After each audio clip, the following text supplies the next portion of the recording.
dengan ujung SPM 114. Halo, saling. Saya Maulida Nur Ramadan. Saya Ratna Herawati Surahman. Kami di sini akan berpresentasi mengenai proses komunikasi primer dan sekunder. Sebelumnya, terima kasih kepada teman-teman yang telah hadir pada hari ini. Kami harap untuk mendengarkan presentasi yang kami akan paparkan.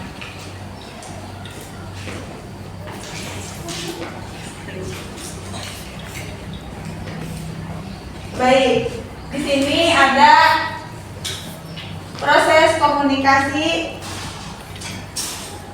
secara primer. Proses komunikasi secara primer yaitu proses komunikasi yang digunakan menggunakan lambang seperti sandi, morse, tongkat, dan lain sebagainya. Di sini proses komunikasi primer yaitu adanya komunikator dan komunikan yang berinteraksi menggunakan lambang.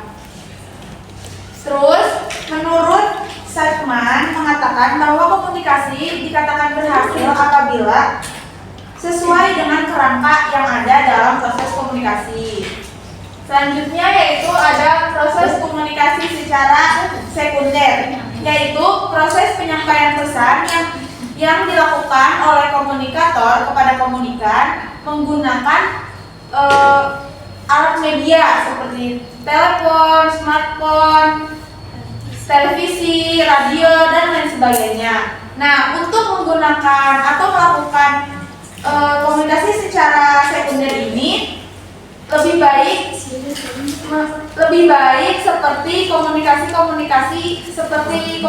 informatif atau informasi, karena jika informasi secara persuasif itu lebih bagus atau lebih baik menggunakan atau dilakukan secara tatap muka atau langsung. Jadi proses komunikasi secara sekunder ini lebih baik digunakan untuk informasi atau komunikasi informatif seperti itu. Yang selanjutnya adalah komunikasi verbal. Komunikasi verbal merupakan komunikasi yang disampaikan komunikator kepada komunikan melalui metode lisan atau tertulis, atau metode komunikasi verbal ini kayak langsung tatap muka gitu dari lisan ke lisan. Terus menurut Laswell dalam komunikasi itu terdapat 5 tahap. Kelima tahap itu adalah siapa yang menyampaikan pesan atau komunikator. Terus say what, apa isi yang disampaikan. Terus ada in which channel, media apa yang digunakan. Terus ada to whom, siapa yang menerima pesan atau komunikan. Dan with what effect, yaitu efek apa yang terjadi setelah menerima pesan. Selanjutnya ada komunikasi nonverbal. Komunikasi nonverbal ini adalah proses penyampaian pesan tanpa menggunakan kata-kata, tetapi menggunakan bahasa tubuh atau gestur dan yang lainnya. Selanjutnya, mengapa komunikasi nonverbal penting? Komunikasi nonverbal seringkali melengkapi atau bahkan menguatkan pesan yang disampaikan secara verbal. Misalnya, saat seseorang mengucapkan saya senang bertemu Anda, namun ekspresi wajahnya terlihat datar. Pesan yang sebenarnya mungkin berbeda. Selanjutnya, komunikasi nonverbal berperan penting dalam membangun dan menjaga hubungan interpersonal. Lalu, ada bahasa tubuh dapat memberikan informasi tambahan tentang pesan yang disampaikan. Misalnya, seseorang yang menghindari kontak mata saat berbicara mungkin merasa tidak nyaman atau menyembunyikan sesuatu. Lalu, kalau komunikasi nonverbal, ekspresi wajah seperti tersenyum, menurunkan kening, atau isi cemberut. Bahasa tubuh seperti postur tubuh, gerakan tangan, kaki, atau kepala. Kontak mata seperti intensitas dan durasi kontak mata. Proxemik seperti penggunaan ruang pribadi.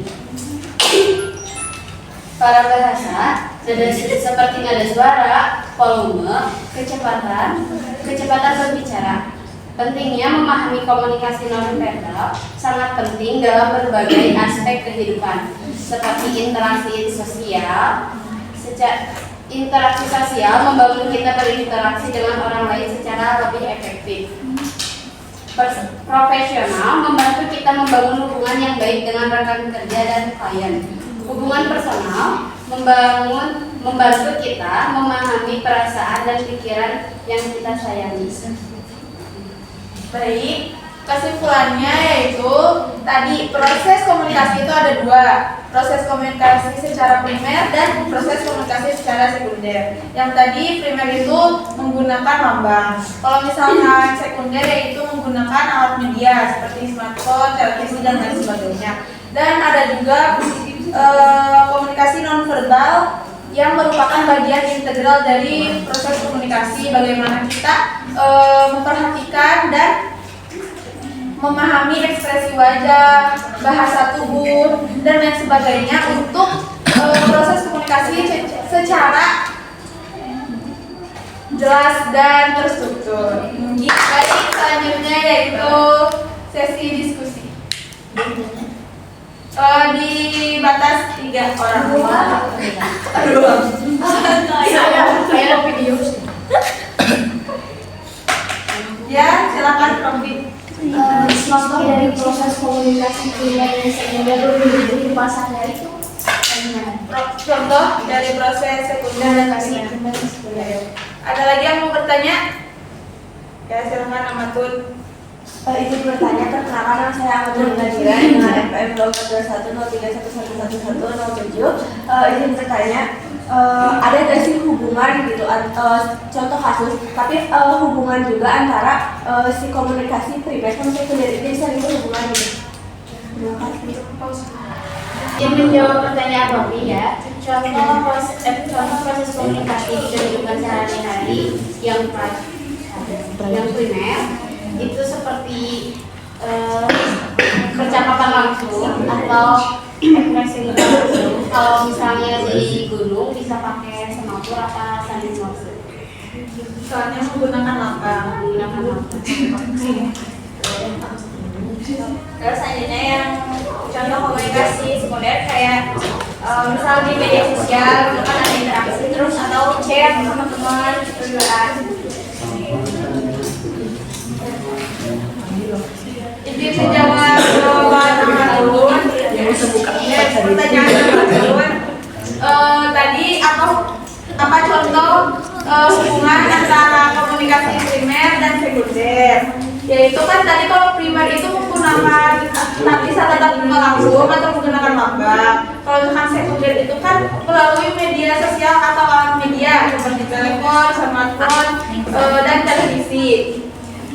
Nah, hubungannya yaitu jadi kita bisa misalkan dalam chat antar teman dari pribadi ke pribadi itu kan udah komunikasi secara sekunder. Nah, untuk komunikasi secara primernya itu bisa menggunakan emot atau emoji yang ada di dalam WA kayak gitu. Baik, terima kasih. Mungkin itu yang dapat kami sampaikan. Terima kasih atas perhatiannya teman-teman.